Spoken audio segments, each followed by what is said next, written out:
this video, we're going to tell you about cider wax and cider paint.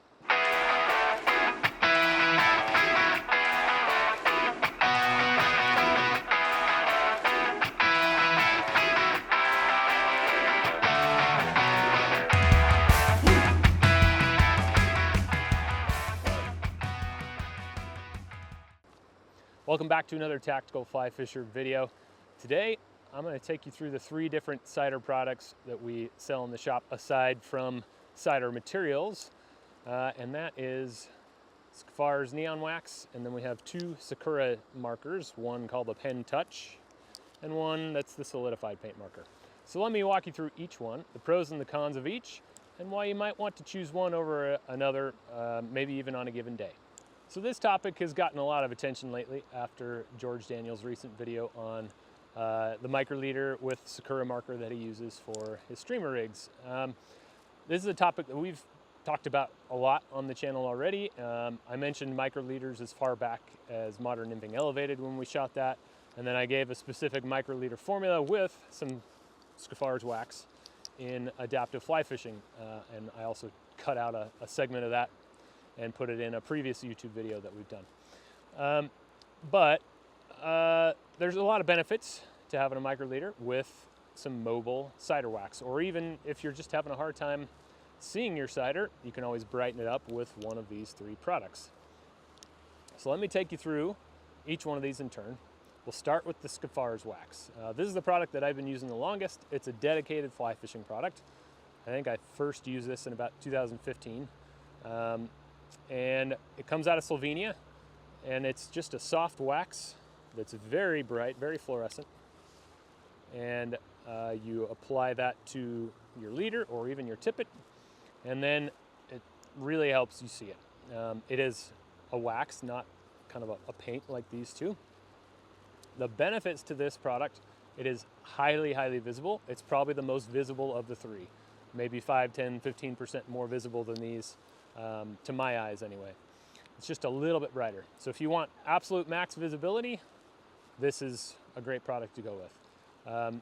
The other benefit to it, which can also be a drawback, is that it's the easiest to put on and the easiest to remove. So if you want to repeatedly move your cider up and down, which is something I talked about in that previous YouTube video or in adaptive fly fishing, where I'll take a microliter and make a really long tippet section, and then I will just apply this on the tippet wherever I want, sort of a mobile secondary cider.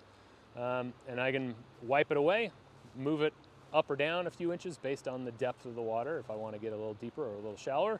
And it's probably the easiest product out of the 3 to do that. The flip side of that is that it also comes off easily when you don't want it to.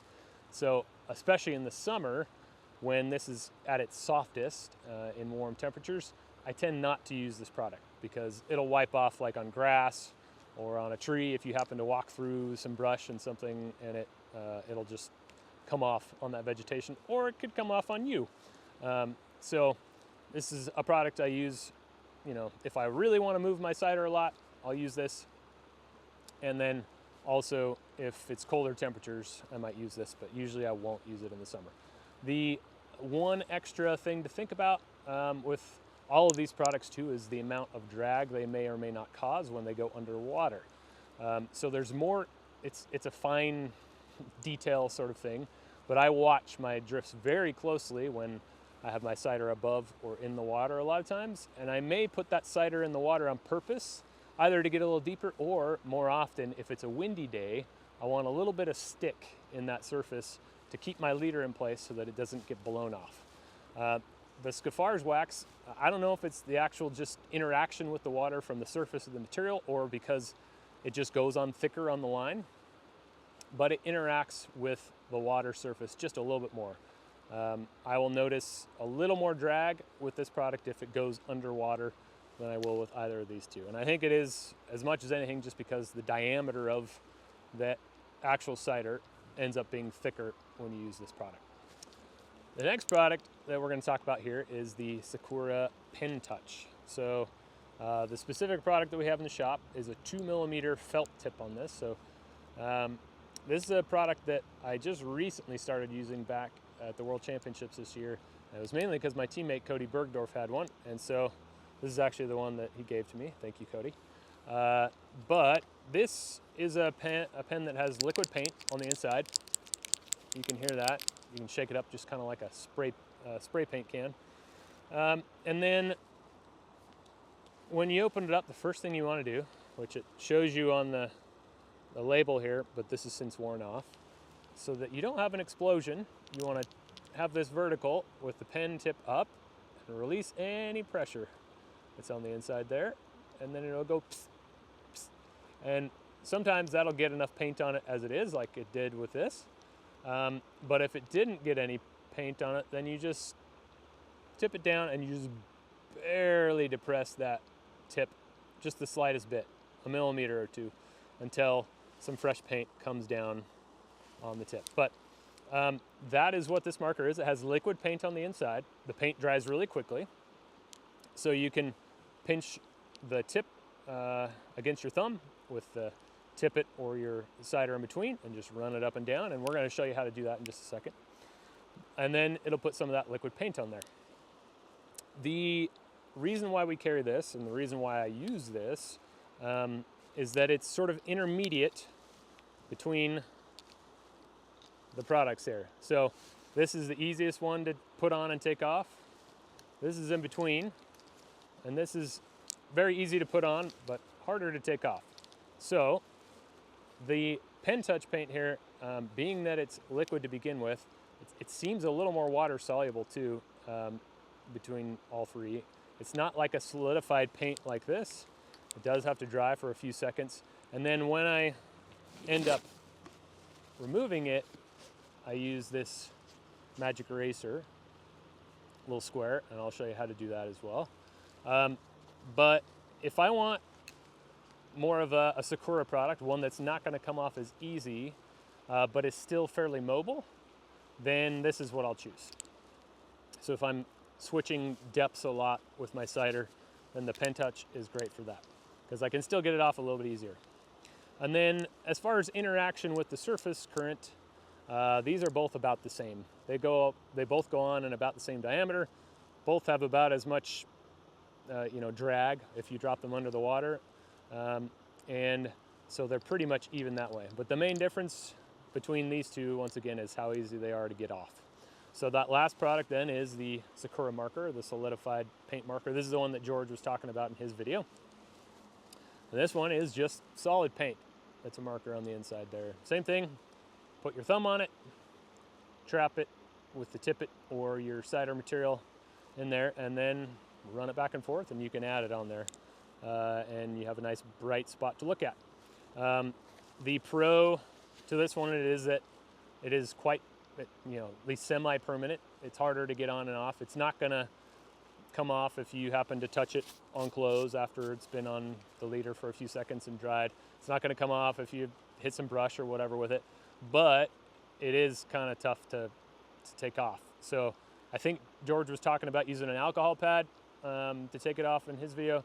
I don't like carrying alcohol pads around just because I'll end up dropping the wrapper or whatever, but what I have found works really well is this Mr. Clean Magic Eraser. So I just pinch it in there and rub it up and down on that Sakura marker, and you can use it for all three of these. But eventually, if you rub it enough times and it gets a little bit of friction, it will remove the marker, but it does take more effort than with this.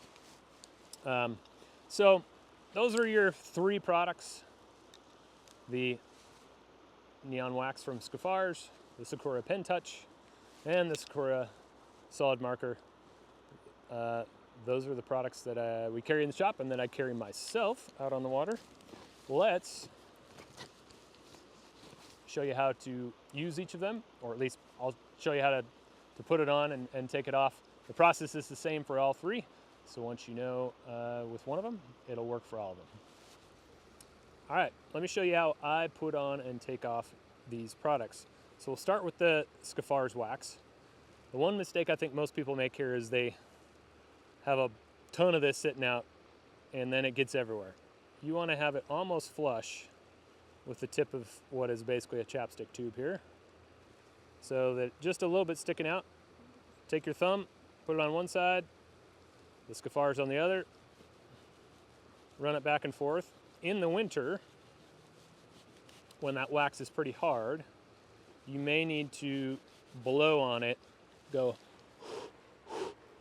to warm it up real quick for a second so that it's a little softer and easier to apply. But now you can see I've applied some wax there. If it's super flush with it, like what it did there, it may actually scrape it off. So, but you don't want that wax protruding too far so that you avoid making a mess. Now, to wipe that off, it's super easy. Just like I talked about, I have this square of magic eraser here from Mr. Clean, and I just fold it around, wipe it, and woof, it's totally clean, all right? That's that example of the Scapharis being easy to put on, but also easy to get off. On the flip side, now let's move to this Sakura marker here. Same process. I'm also trapping my fly line here and the leader in the same hand and putting tension on so that my leader is tight when I do this. I forgot to mention that at the beginning. But I have the rod under my arm, and then my left hand is holding both the leader and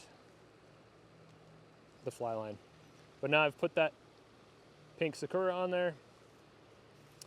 If I were to wipe it off right away before it has a quick chance to dry, it would come off pretty easy. But after you've fished it for a while and it's had a chance to solidify back up and dry out, especially on a hot day, you know, it's going to glue on there pretty well. So we're going to let this sit for a second, and in the magic of editing, we'll come back in a minute after it's had a chance to dry. Hopefully this has had a chance to dry off now, just to give you a realistic idea of what it's like to get it off. If you're having a hard time getting this off, one other thing you can do is run it under your fingernail. My teammate Michael Bradley showed me that. It will, yeah, this is still not all the way dry, it seems like, but if you can get a little gap in it there where it's come off, then you can come in with this and it's easier to get it all the way off that way.